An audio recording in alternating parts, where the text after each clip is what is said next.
Welcome to my special bonus video where you guys, the viewers, have asked questions for me on Patreon and YouTube, and I'm going to be answering them right now. Oh, here's the viewer.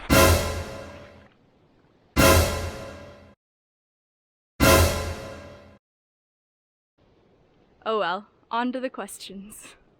If this is the first video you've come across on my channel, this one is a special video where I'm answering questions asked by users in last week's video's comments section. Usually I upload one video every 2 weeks of what I'm doing as a single-handed sailor on my 27-foot boat in the Pacific. You can also find me on Instagram at BoatLizard. Right now I'm buddy boating with another single-handed sailor. You can see our boats tied together in a lot of the shots on here. So I hope you enjoy watching these questions. Questions from Tobias Mount, Harris, and I can't say this, Siobhandav. I'm really sorry, I'm sure I butchered that. They're all asking about my backstory. So they're saying, how long have you lived on your sailboat? Have you sailed before you got your current boat, maybe when you were young? How much sailing experience did you have before you embarked on the adventure? Did you take any courses? Would you recommend this lifestyle to others? In one of my earlier episodes, like the single digits one, I talk a little bit about my childhood. I did grow up on a sailboat. My parents were circumnavigating, and so sailing is kind of in my blood. I didn't take any courses on how to sail because I didn't have any money to. Instead, I just started talking my way onto boats as crew and learning everything that I needed to learn for this trip there while getting paid, which was pretty cool. Thanks for all those boats for believing in me. Would you recommend the lifestyle you're currently doing to others? Hell yes! The thing is, you don't need a lot of money to do this. You can buy a tiny boat like me and fix it up yourself. You just learn as you go. And once you're out there, your budget can be pretty small. There's a lot of people with big fancy boats, and that's also a nice way to do it. But if you just want to get out there, you can do it on a really small budget, and it's amazing. Look around you. Oh, everything is so beautiful. And the last question of this section is, do you ever get lonely? And the answer is no. I really love single-handing. When I'm at sea, I feel so in tune with nature and with my boat that loneliness isn't even an option because I'm so busy and tired and amazed and awed at the wonderful beauty. And then when I'm in anchorages, I'm hanging out with Yarna and I'm meeting other cruisers, so there's never really a chance to feel lonely. But I think this isn't the lifestyle for you if you like to always be surrounded by people. Having a mix if you enjoy time and friends time, then it's good to be a solo sailor. Otherwise, maybe you should bring a friend along. Anna, YSA, asked, have you found the meaning of life? Yes! It's a pile of coconuts, and it is an eternal quest. I think we spend our whole lives looking for the meaning of life, and maybe that's the meaning, but I think we can also find the meaning in small things. So Ken asked about diving. He said, so have you always been a good swimmer? Do you find it easy and natural, or is it something you grow confidence in doing? Any tips, do's or don'ts?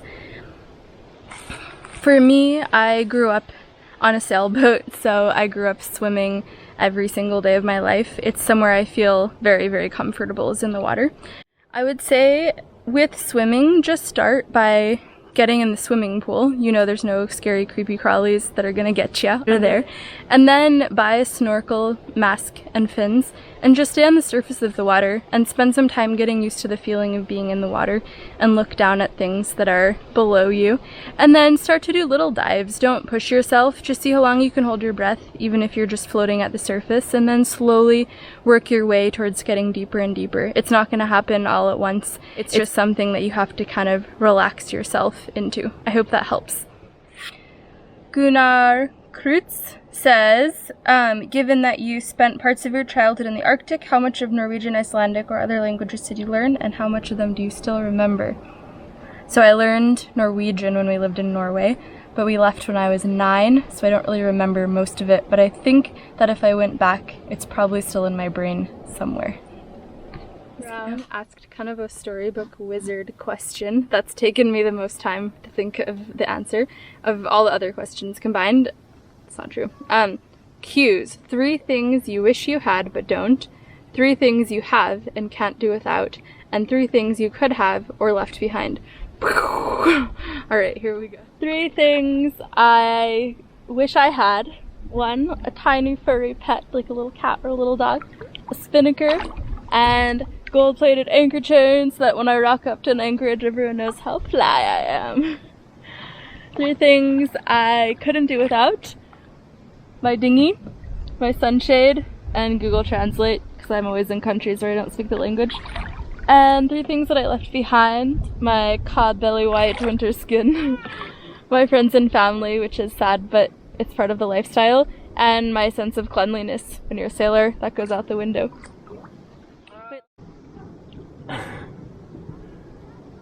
So one of my patrons, Julie Charette, asks, do you ever use paper charts, or is it all by iPad now for navigation? Do you ever use celestial navigation?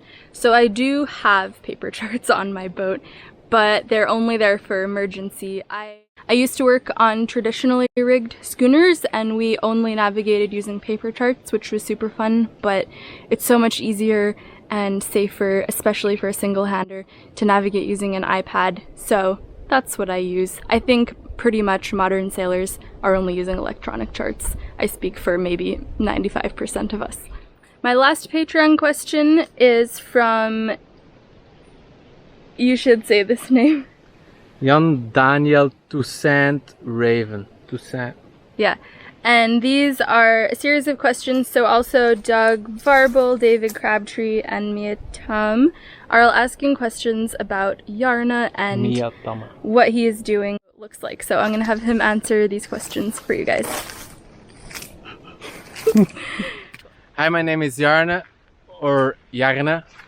I sailed my boat from Belgium, bought it there. It's a Spirit 32, Belgian made. Sailed it all the way to French Polynesia, and I met Holly in Panama. I bought my boat 6 years ago, had it hauled out for 4 years. Worked while I was doing that for DHL to save some money because I was broke buying the boat. Saved some money, got the boat in order, and then left 2 years ago now. Still living off my savings, and it's going good so far. Baltering asked, where do you store your water and water collectors, and what do you say is the most important thing on the boat to check before you leave on a long trip?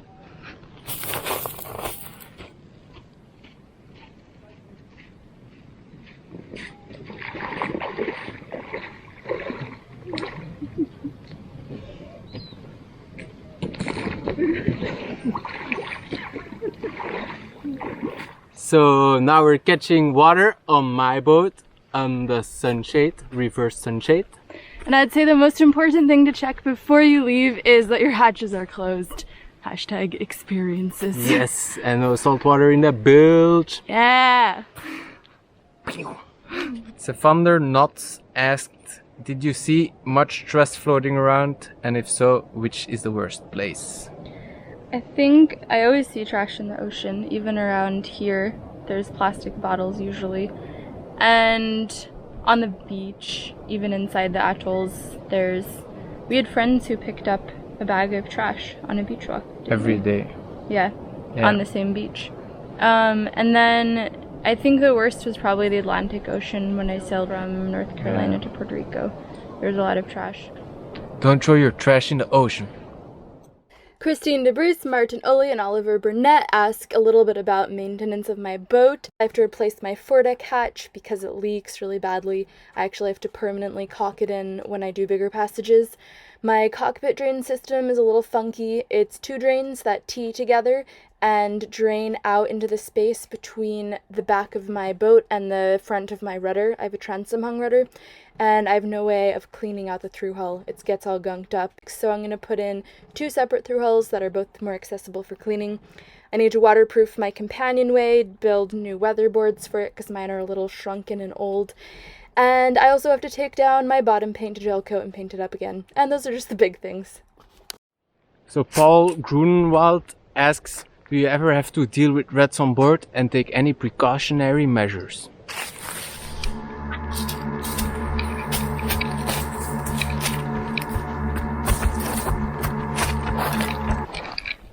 No rats. rats on my boat yet, thankfully. And precautionary measures, I guess you could put those big rat catcher preventer things on your dock lines, but I think it's only a problem for bigger boats. Joseph Sander asked, now that you're traveling with someone who has a larger boat, would you go up in size if you had the opportunity?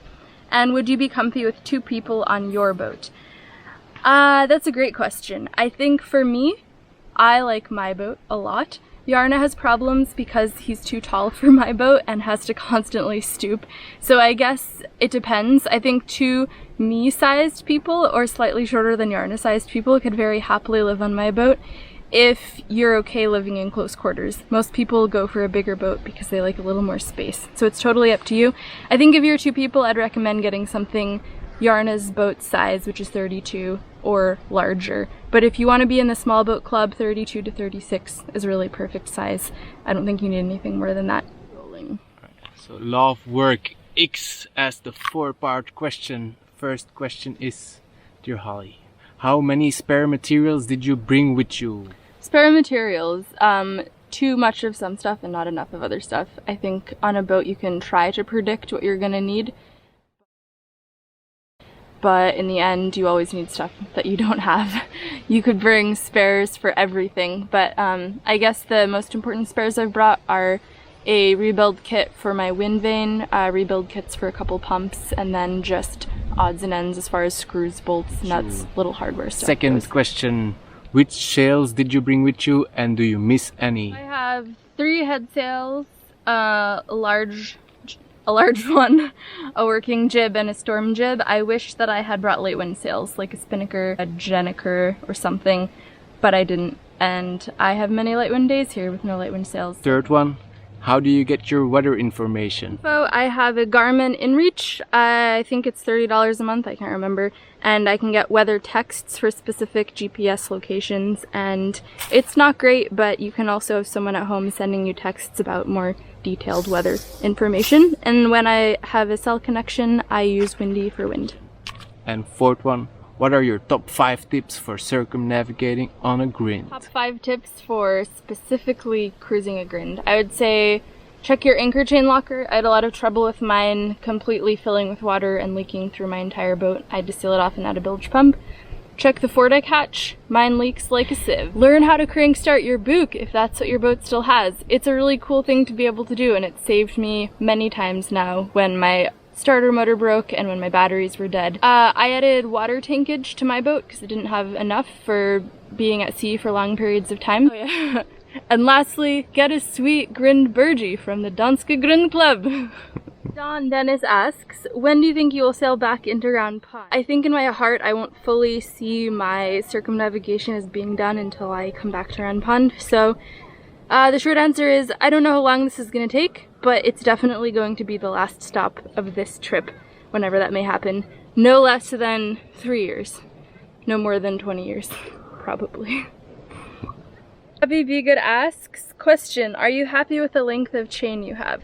So right now I have about 120 feet of chain, and it's 3 lengths of chain that I've shackled together. So I have a 20-foot piece. Oh no, the math is not going to line up on here. I have a very long piece, and then at the end I have probably another 20-foot piece, so you guys can figure that out. 80. And I think for me, since I don't have a windlass, I don't want any more chain because it's really hard to get it up. And the more chain that I have, that means the deeper I'm anchoring. Right now my anchoring limit's about 55 feet because I pull it up hand over hand, and anything deeper than that it gets really tricky. So I would say yes, for my size boat, for my windlass limitations, and for where I am, 120 feet is more than enough because the Pacific anchorages are really deep. Bills asks, if money was no object, what would be your dream boat? And the answer is my boat! I already have it, I'm cruising on it, it's where I want to be, and it works, and that's the dream, right? To be sailing, not to be buying a boat and fixing it up.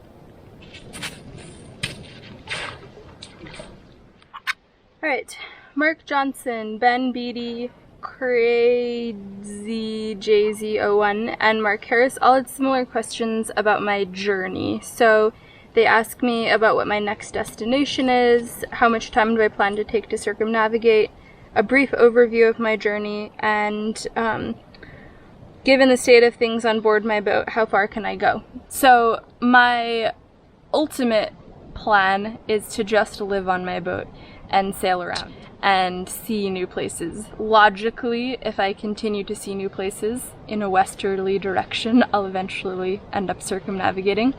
The bigger picture for me is just that I really love this lifestyle. So I don't actually have any concrete plans. This isn't something that I want to check off my to-do list. It's just how I want to live my life. So I don't know how long it's going to take. I never planned on spending more than 3 months in French Polynesia, but I fell in love with it here, and now I'll be here a year and a half before I leave. And I'm just open to whatever the universe throws at me as far as how long I do or don't stay somewhere. So I left from Maine.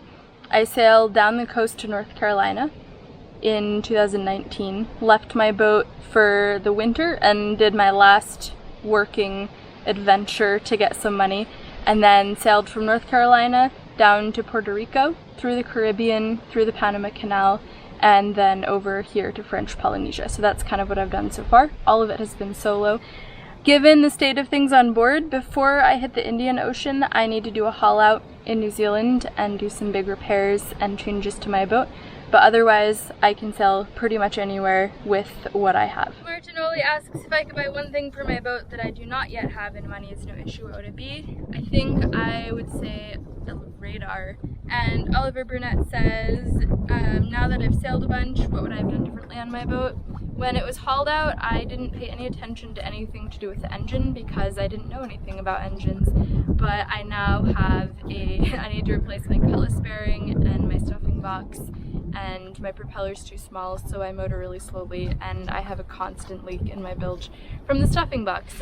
So Hayden Thring asks, would you be interested in visiting Australia someday? Definitely on my list. And in the same vein, Kay Granger asks if I'm planning to reach New Zealand before cyclone season. And also yes, that's my plan. Maybe October, November this year. Arriving in New Zealand, hanging out for a bit. We'll see.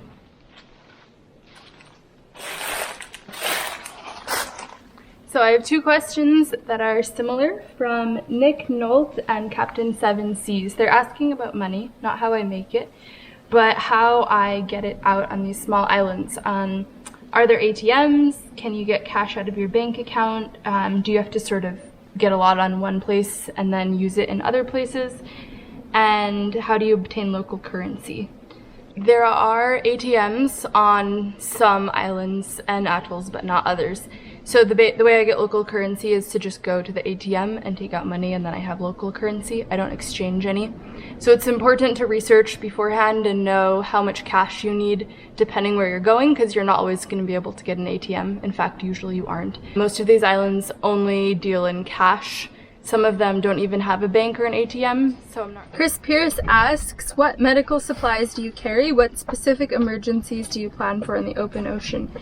I have a course of antibiotics, seasick medication, and then basic things like aspirin, Benadryl, herbal muscle relaxers. I'm really into herbal medicine. So I have tea tree, which is a natural antiviral and antibiotic. Also, I have antibiotic pills, so I'm not gonna kill myself using herbal medicine. That is pretty much it. I also have this really cool book that I found called First Aid Afloat, in which it diagnoses everything from simple cuts to amputations. And I actually just read this whole section. It's on how to amputate a leg, and it goes into really gruesome detail. And I was reading it to Yarna as a bedtime story the other night, but it didn't help him get to sleep. Brutus Barnabas, which I must say is an amazing name. I hope that's your real name, said, what is your route? Bug. Biting my leg. Oh god, there's bugs in all these plants. I'm gonna go really quickly. What is your route back to your home state of Maine? Going for a twofer with a dad question. What are your plans for the future, young lady? Route back to the state of Maine, carry on west, New Zealand, then go west through Indonesia, and then Cape of Good Hope probably, back to the Caribbean, and then up to Maine. Plans for the future, do that slowly. I don't really have plans. That's the nice thing about living my life that I'm living. I don't have to know what I'm doing, except these plants are so itchy. Thanks to everybody who posted questions in the comments on my last video. I've had a lot of fun answering all of your questions, and some of them were real think-as. I'll see you guys next week with another full-length video of life aboard the Gek in the Tuamotus. Enjoy your Monday.